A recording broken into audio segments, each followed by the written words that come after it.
Aujourd'hui, nous allons parler d'une histoire d'horreur perturbante. Mon reflet dans le miroir me semble désynchronisé. C'est un témoignage de Lucas Day. Je m'appelle Lucas Day, j'ai 27 ans et je suis passionné de photographie et de récits urbains. Je vis à Lyon, une ville que j'adore pour ses ruelles pittoresques et son ambiance unique. Mais il y a quelques mois, j'ai vécu une expérience qui a profondément changé ma perception de la réalité. Un soir, alors que je rentrais chez moi, après une longue journée de chasse aux clichés, j'ai décidé de faire un détour par une des vieilles ruelles de Croix-Rousse. Cette partie de la ville est connue pour son histoire riche et ses bâtiments au charme intemporel. Le crépuscule s'installait, teintant le ciel de nuances d'orange et de violet, ce qui donnait une lumière incroyable pour mes photos. En me baladant, je suis tombée sur un ancien miroir encastré dans le mur d'une bâtisse abandonnée. Je m'approchais, intriguée. Le miroir était en piteux état, bien que son cadre orné de motifs floraux soit encore magnifique. En posant mon appareil pour en prendre une photo, je remarquai quelque chose d'étrange. Mon reflet ne bougeait pas à la même vitesse que moi, comme si une seconde d'écart le séparait de mon mouvement. Je laissais échapper un frisson, mais je décidai de rester calme. Peut-être était-ce juste un effet d'optique à cause de la lumière déclinante. Cependant, ce désynchronisme s'intensifia chaque fois que je bougeais. J'avais l'impression qu'une entité se cachait derrière le miroir. Quand je pris une nouvelle photo, quelque chose m'interpella. Dans le reflet, juste derrière moi, une ombre sombre semblait se dresser, presque humaine, mais déformée. Je tournai la tête, mais il n'y avait personne. Juste le mur, fade et froid. Je ne voulais pas quitter l'endroit sans comprendre ce qui se passait. Je continuais donc à observer le miroir, et petit à petit, le reflet se modifia.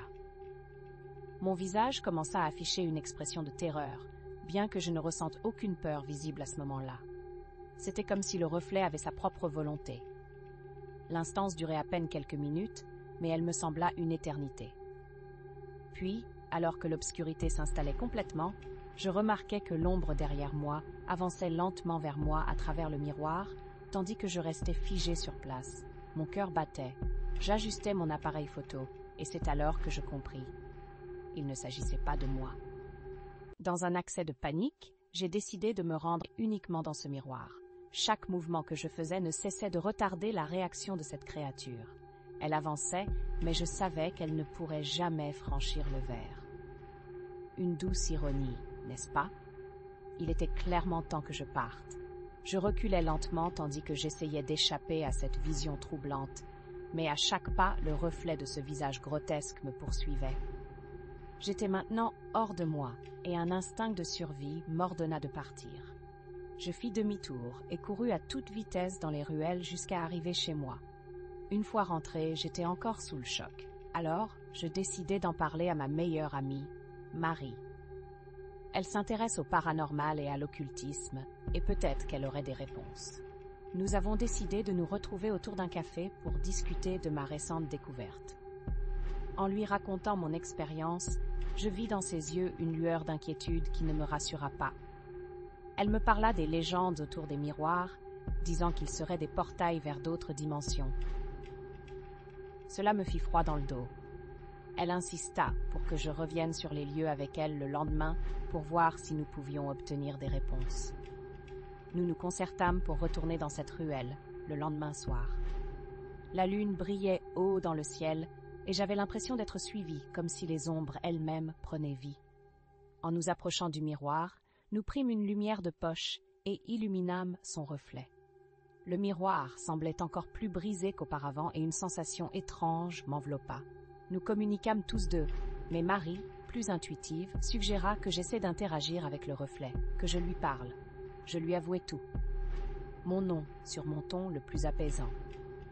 Mais j'obtins une réponse inattendue. Un murmure inaudible sortit du miroir. Il contenait des échos de ma voix, mais déformés, bredouillant des mots que je ne comprenais pas. Nous prîmes la décision de fuir, mais alors que nous nous éloignions, je jetai un dernier coup d'œil au miroir. La silhouette tordue de l'entité avait complètement disparu. Étrangement, le miroir semblait maintenant ordinaire. Ce souvenir ancré en moi, je rentrais chez moi pour ne plus jamais y penser. Depuis ce jour, Je ne lookais plus jamais dans un miroir sans me rappeler ce que j'avais vécu. Mais je n'ai pas pu m'empêcher de me demander pourquoi ce reflet me semblait si familier. Chaque fois que je me regarde, je ressens encore sa présence. Elle m'appelle. Quelque chose d'inexplicable se cache derrière les reflets, une forme de désynchronisation qui reste avec moi. Peut-être que cette entité m'a pris quelque chose. Peut-être qu'un jour, elle viendra me récupérer.